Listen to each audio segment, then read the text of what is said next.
Bonjour et bienvenue dans cette nouvelle série HTT Stories, le podcast qui retrace le parcours de mes invités, anciens lauréats du Handitech Trophy, depuis le concours jusqu'à aujourd'hui.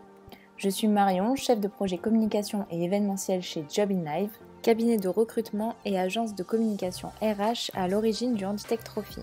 Aujourd'hui, je reçois Estelle Ast, présidente directrice générale de WatchHelp, une application qui favorise l'autonomie des personnes atteintes de troubles cognitifs.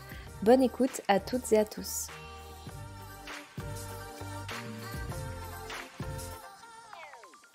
Bonjour Estelle. Bonjour. Alors Estelle, tu es présidente directrice générale de WatchHelp, une application qui favorise l'autonomie des personnes atteintes de troubles cognitifs. Tu as participé au Handitech Trophy en 2018 et tu as remporté le trophée de la catégorie santé. Une belle récompense donc pour aider au développement de ton projet. Est-ce que pour commencer, tu peux nous en dire un peu plus sur WatchHelp et nous présenter cette application ? Oui, bien sûr. Donc, WatchHelp est né au départ pour mon fils, puisque je suis donc maman d'Alan, qui a aujourd'hui 15 ans, mais qui a été diagnostiqué autiste à l'âge de 2 ans. En fait, vers l'âge de 10 ans, où il commençait un peu à entrer dans l'adolescence, mais surtout à l'époque où il commençait à prendre conscience, on va dire, de sa différence. Cette époque, en fait, il savait faire pas mal de choses, mais il n'y avait rien de spontané quasiment chez lui. C'est-à-dire qu'il fallait que je sois toujours derrière lui. C'est vrai qu'Alan, clairement, il ne supportait plus.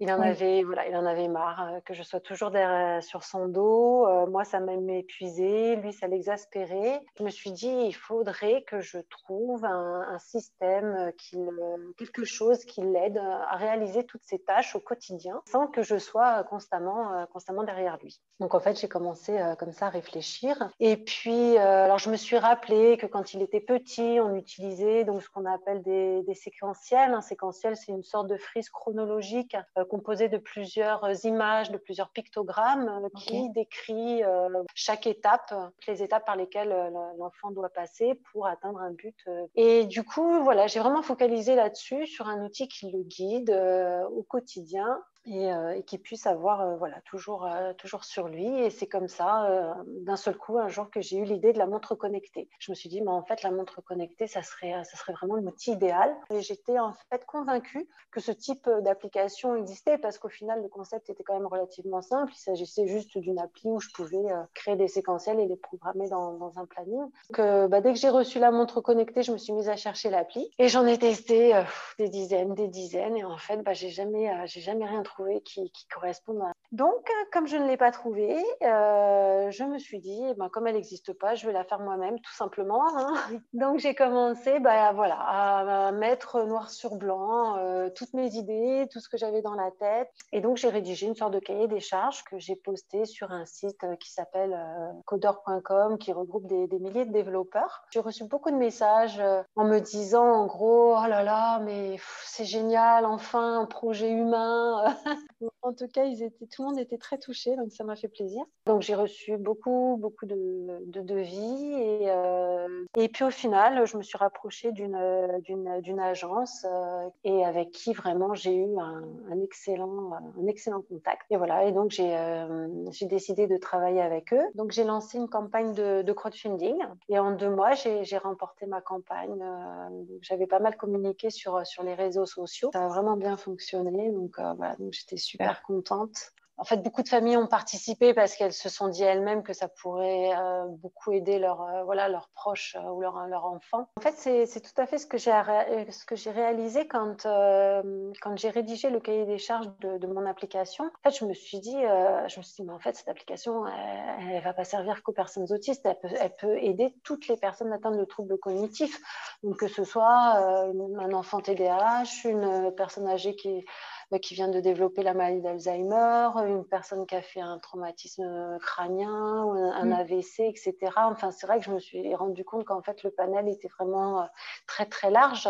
Et ça, d'avoir réalisé ça a joué dans la façon dont on a développé l'application, parce que je me suis dit, du coup, il faut quand même une application qui soit entièrement personnalisable, qui soit vraiment souple d'utilisation, parce qu'il faut qu'elle s'adapte aussi à chaque pathologie, à chaque syndrome etc. Il est possible, par exemple, d'envoyer des consignes uniquement sous forme d'image si la personne ne sait pas lire, ou uniquement sous forme de texte, ou les deux si la personne est dans l'apprentissage de la lecture. On va rajouter aussi bientôt la fonction vocale pour les personnes malvoyantes, etc. Donc, dans l'application, il y a les séquentiels, du coup, les actions à réaliser. Qu'est-ce qu'il y a d'autre comme fonctionnalité?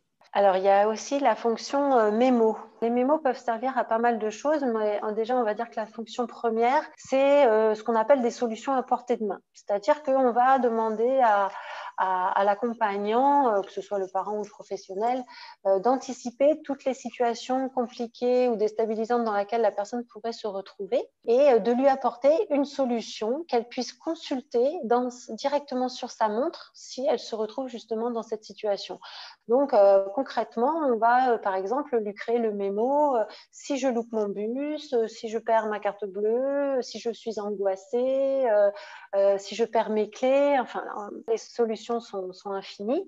Mais l'idée, c'est, voilà, je suis dans une situation compliquée, je ne sais pas quoi faire, je vais aller chercher la solution dans ma montre. Un mémo, ça se présente comme un séquentiel, c'est-à-dire que c'est une succession de tâches à réaliser pour justement arriver à la solution pour se sortir de cette situation. Mais à côté de ça, ça peut être une simple liste de courses aussi. Il y a des alertes aussi.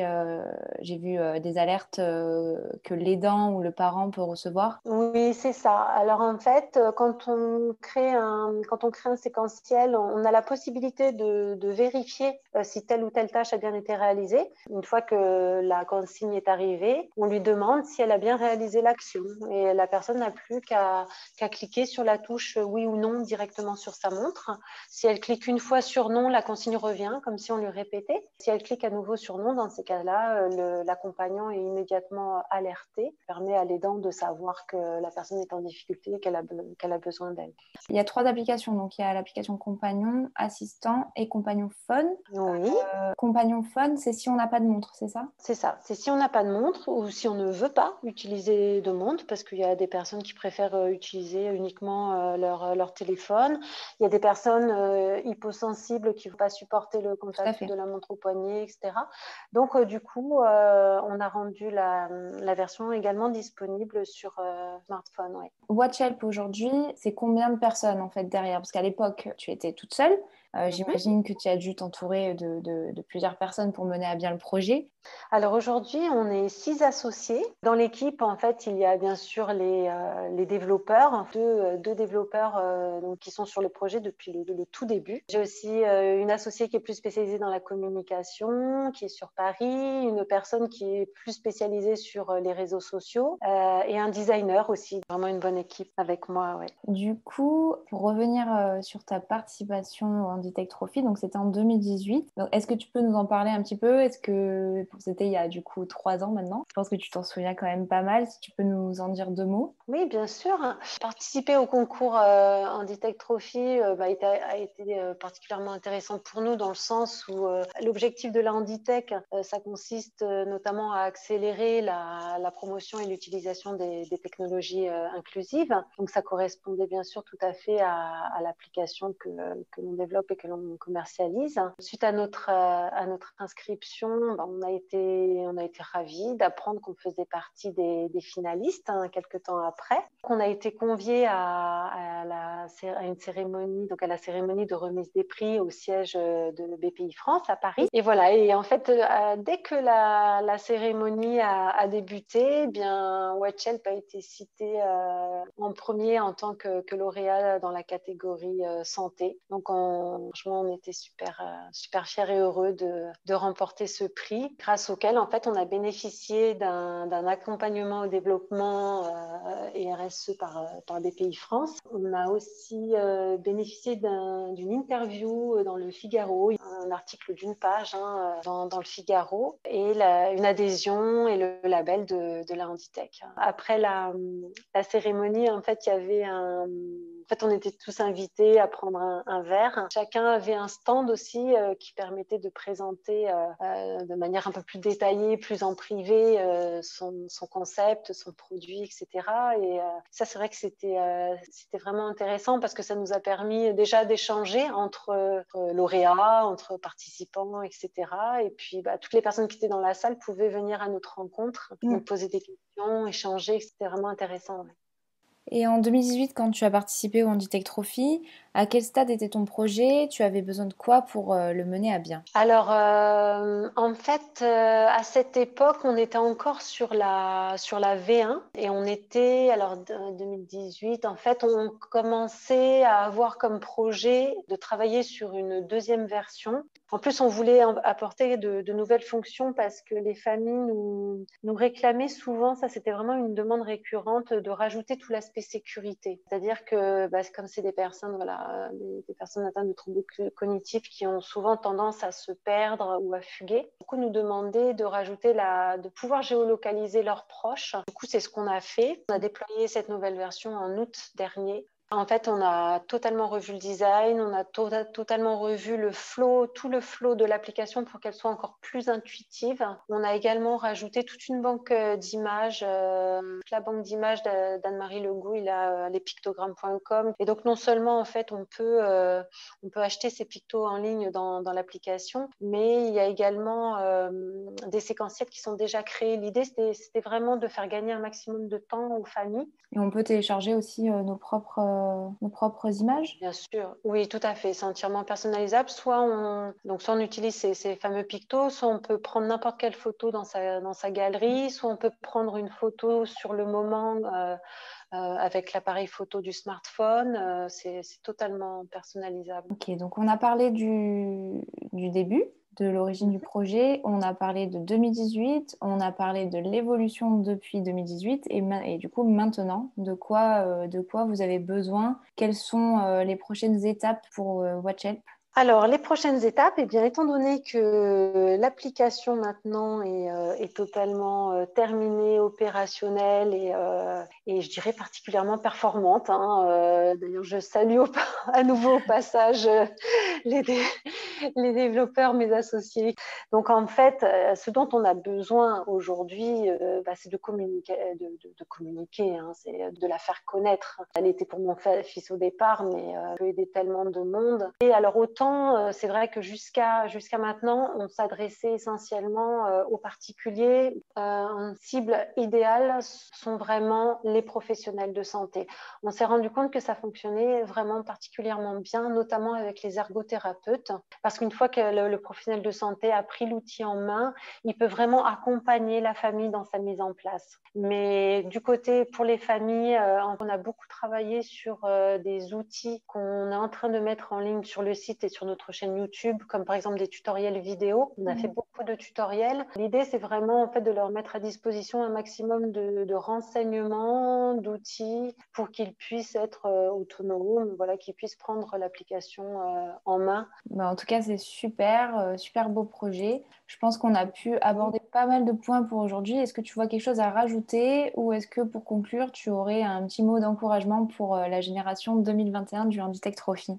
Je dirais, pour conclure, oui, j'aurais 2 mots à dire sur les deux. Je t'en prie, vas-y. En fait, pour conclure, on va dire sur WatchHelp, je dirais que en fait, le but ultime, c'est que la personne n'ait même plus besoin de cette montre, de cette application. Parce qu'en fait, ce qui est intéressant dans ce concept, c'est qu'elle fonctionne vraiment comme une méthode d'entraînement cérébral. C'est-à-dire qu'à force de recevoir tous les jours les mêmes consignes dans tel ou tel environnement, en fait, on se rend compte que beaucoup de personnes finissent par faire les choses spontanément d'elles-mêmes. Le meilleur exemple que j'ai, c'est mon fils Alan, hein, qui l'a utilisé pendant plusieurs années. Et aujourd'hui, voilà, aujourd'hui, Alan n'en a plus besoin. Tout est acquis, tout est devenu totalement spontané. Et ça, c'est vraiment, voilà, c'est vraiment à mon sens quelque chose de très important. J'encourage vivement à participer les personnes à participer aux prochaines Handitech Trophy, parce que bon, comme je le soulignais tout à l'heure, c'est vraiment un excellent moyen de de mettre son projet en avant, de se faire connaître, d'échanger avec une multitude de professionnels. Voilà, je pense que c'est important, c'est important. Et puis pour faire connaître son produit et pour avoir la reconnaissance aussi de ce qu'on fait, du mal qu'on se donne. Carrément. C'est important. En tout cas, pour ceux qui nous écoutent, moi je vous dis restez connectés puisque la date d'ouverture de l'appel à projet sera annoncée prochainement. Je n'en dis pas plus. Toi, Estelle, je te remercie, vraiment un grand merci d'avoir été parmi nous aujourd'hui. Merci aussi pour ce beau projet qui œuvre en faveur de l'inclusion. Et à bientôt. Eh bien, merci beaucoup. Merci à toi aussi. À bientôt. Merci beaucoup pour votre écoute. Avant de nous quitter, si vous avez aimé ce podcast, n'hésitez pas à nous le dire en commentaire et à vous abonner à nos réseaux sociaux si ce n'est pas déjà fait. Rendez-vous très vite pour un nouvel épisode HTT Stories.